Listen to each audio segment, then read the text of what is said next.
कभी टेस्ट में नंबर भी नहीं आता था तो भी स्ट्रेस हो जाता कि नंबर आ नहीं रहे हैं, अगर घर में नहीं आ रहे हैं तो वहाँ कैसे आएंगे। घर में तो फिर भी ऐसा लगता था कि चलो आराम से दे रहे हैं, वहाँ इतने सारे बच्चों को पेपर देते देखेंगे उसका अलग स्ट्रेस होगा। फिर ये रहेगा कि पेपर दे रही हूँ तो पास भी होना है, ये भी दिमाग में चलता रहेगा, तो ये भी स्ट्रेस था। तो स्ट्रेस के लिए मैंने एक मतलब ये नेगेटिविटी है, जो मेरी नेगेटिविटी थी जो इस एग्जाम के दौरान मेरे लिए फायदेमंद भी हो गई।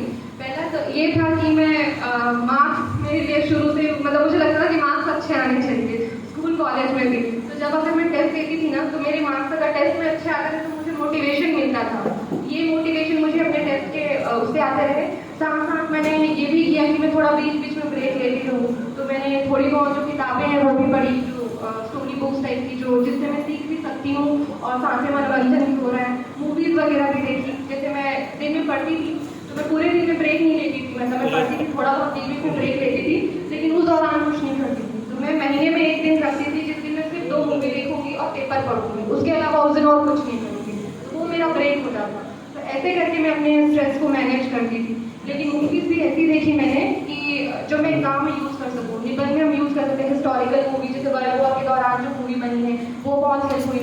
डॉक्यूमेंट्री फिल्म्स होती हैं जो बहुत सारे, जैसे विमेन पे हमेशा एक ऐसे आता है, तो विमेन की कंडीशन पे बहुत सारी डॉक्यूमेंट्री देखी थी मैंने कि डिफरेंट डिफरेंट कंट्रीज में क्या प्रैक्टिस है, क्या सिचुएशन है। इससे बहुत हेल्प मिली, मनोरंजन भी हुआ, साथ में स्ट्रेस मैनेजमेंट भी हुआ और नॉलेज भी मिलता हुआ। तो इस तरीके का कोई आप तरीका अपना सकते हैं।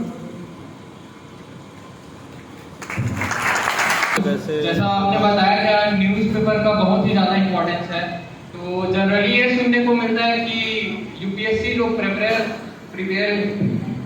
प्रिपरेशन करते हैं वो द हिंदू को फॉलो करते हैं। तो आपने भी द हिंदू को फॉलो किया था या नहीं? हाँ, मैंने भी द हिंदू को फॉलो किया। तो आप कैसे स्टडी करते थे न्यूज़पेपर को? तो शुरू में द हिंदू थोड़ा डिफिकल्ट पेपर माना जाता है, मुझे बहुत डिफिकल्ट लगता था। शुरू में 3-3.5 घंटे लगते थे पेपर कंप्लीट करने में। समझ नहीं थी पहले कि पेपर पढ़ूँ क्या, तो सारी न्यूज़ ही पढ़ती थी। थोड़े बहुत जो समझ में आता है ये तो कभी नहीं आएंगे वो छोड़ के सारी न्यूज़ ही पढ़ती थी। लेकिन धीरे धीरे आइडिया हो जाता है। सिलेबस बहुत ज़रूरी है न्यूज़पेपर के लिए भी। सिलेबस देखेंगे तो जो सिलेबस है उससे रिलेटेड आपको न्यूज़ करना है और इंटरनेशनल न्यूज़ पे बहुत ज़्यादा ध्यान देना है और समझ समझ के पढ़ना है। न्यूज़पेपर जो द हिंदू है वो टेक्निकल भी है, तो अगर आपको जो स्टैटिक पार्ट है उसका बेसिक अगर आप कवर कर लेंगे उसके बाद आपको न्यूज़पेपर पढ़ना भी आसान हो जाएगा। समझ के पढ़िए। न्यूज़पेपर के नोट्स मैं कभी नहीं बनाती थी क्योंकि पता था कि आखिरी में एक बड़ा सा न्यूज़पेपर बन जाएगा जो रिवाइज ही नहीं कर पाऊंगी। तो न्यूज़ पढ़ती थी और साथ में शुरू में क्या करती थी, बहुत सारे जो यूट्यूब में चैनल्स हैं जो वीडियो बनाते हैं न्यूज़पेपर एनालिसिस का, तो वो देख लेती थी। इससे आइडिया लग जाता था कि मैंने सही फॉलो किया नहीं किया, और जो चीज़ें मैं सिर्फ पढ़ती थी समझ में नहीं आती थी वो समझ में आ जाती थी।